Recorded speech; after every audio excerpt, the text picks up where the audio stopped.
মাননীয় স্পিকার, আপনার মাধ্যমে মাননীয় মন্ত্রী মহোদয়ের কাছে আমার প্রশ্ন, এইচএসসি পরীক্ষা চলছে এবং গত ৩-৪ দিন ধরে আবহাওয়ার যে অবস্থা ছিল, বৃষ্টি এবং পুরো শহর, শুধু তো ঢাকা না, ঢাকা চট্টগ্রাম সহ বড় বড় যে শহরগুলো, সে শহরগুলো পানির নিচে তলিয়ে গিয়েছিল। আমাদের শিক্ষার্থীরা অনুরোধ করেছিল পরীক্ষাটি একটু পেছানোর জন্য, কিন্তু এই সিদ্ধান্ত নেওয়া হয় নাই এবং যে কারণে আজকে আন্দোলন হচ্ছে, ঢাকায় আন্দোলন হচ্ছে। আমি মাননীয় মন্ত্রীর কাছে প্রশ্ন রাখছি, এইচএসসির মতো একটি অত্যন্ত গুরুত্বপূর্ণ পরীক্ষা, যেটার উপর নির্ভর করে আগামীতে একটা ছেলে বা মেয়ের ভবিষ্যৎ কোন দিকে যাবে, সেরকম একটা পরীক্ষা এবং ফিজিক্সের মতো কি বলবো, one of the most important subjects যেটা সায়েন্সের জন্য, মাননীয় মন্ত্রীকে দয়া করে বলবেন যে কি সমস্যা ছিল পরীক্ষাটি কিছুদিনের, 2 দিনের জন্য বা 1 দিনের জন্য পিছিয়ে দেওয়ার। ধন্যবাদ মাননীয় স্পিকার। ধন্যবাদ মাননীয় সদস্য। মাননীয় শিক্ষামন্ত্রী। মাননীয় স্পিকার, আপনার মাধ্যমে মাননীয় সংসদ সদস্যকে অশেষ ধন্যবাদ। পরীক্ষা আমরা নিয়ে থাকি সারা বাংলাদেশে। এসএসসি পরীক্ষায় প্রায় 2700 সেন্টার রয়েছে এবং 64টি জেলায় এই 2700টি সেন্টার একত্রে পরীক্ষা শুরু হয়। ইতিমধ্যে আপনারা শুনেছেন যে চট্টগ্রামে যখন এই ফ্লাড হলো, তখন আমরা একে একে প্রথম রাঙ্গামাটি, বান্দরবন, পরে আমরা খাগড়াছড়ি এবং এরপরে আমরা চট্টগ্রাম পুরা বোর্ডের পরীক্ষা আমরা বন্ধ করে দিয়েছি। আমরা লক্ষ্য করেছিলাম বৃষ্টি হচ্ছিল এবং আমরা মনিটরিং করছিলাম।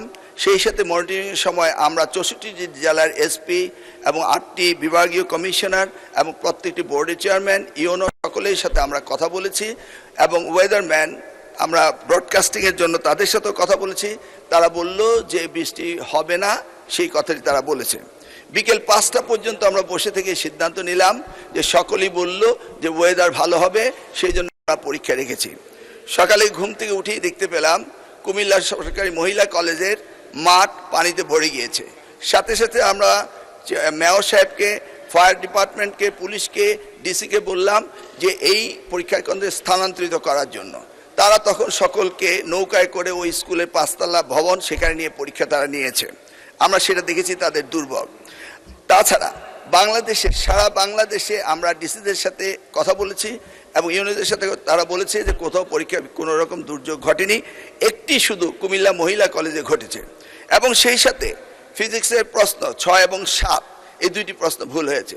মাননীয় স্পিকার, আমরা দায়িত্ব পেয়েছি মাত্র 4 মাস। কোশ্চেন মডারেটর, আগের কোশ্চেন মডারেটর কোশ্চেন করেছিল।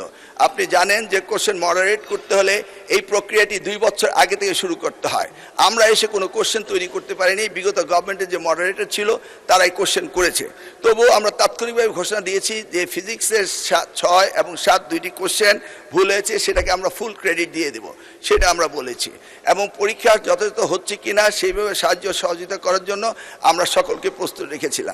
আজকেও আমরা সারাদিন কথা বলেছি এবং প্রত্যেকটি আমাদের সাথে যারা স্টেক হোল্ডার রয়েছেন তারা বলেছে পরীক্ষা সুন্দর হয়েছে, সুস্থ হয়েছে। একটি জায়গায় শুধু কুমিল্লা সরকারি মহাবিদ্যালয়ে এই ঘটনাটি ঘটেছে এবং সেখানে পরীক্ষা সুন্দর হয়েছে। আমরা নির্দেশ দিয়েছি যে পরীক্ষা বিলম্বতে শুরু করার জন্য এবং যে মেয়েটি কাপড় ভিজে গিয়েছিল বাড়ি থেকে কাপড় আনা হয়েছে, 1 ঘন্টা পরে পরীক্ষা নেওয়া হয়েছে এবং পরীক্ষার সময়সীমা বাড়িয়ে দেওয়া হয়েছে। আমি মাননীয় স্পিকার আপনার মাধ্যমে জাতিকে জ্ঞাতার্থে করতে চাই যে পরীক্ষা পদ্ধতিতে আমাদের যে সিস্টেম রয়েছে সেখানে লোকাল যে গভর্নমেন্ট রয়েছেন, ডিসি হতে, ইউনো হতে, পুলিশ হতে, তারা তাৎক্ষণিকভাবে ব্যবস্থা নেবেন যে পরীক্ষা এখানে নেওয়া যাবে কি যাবে না।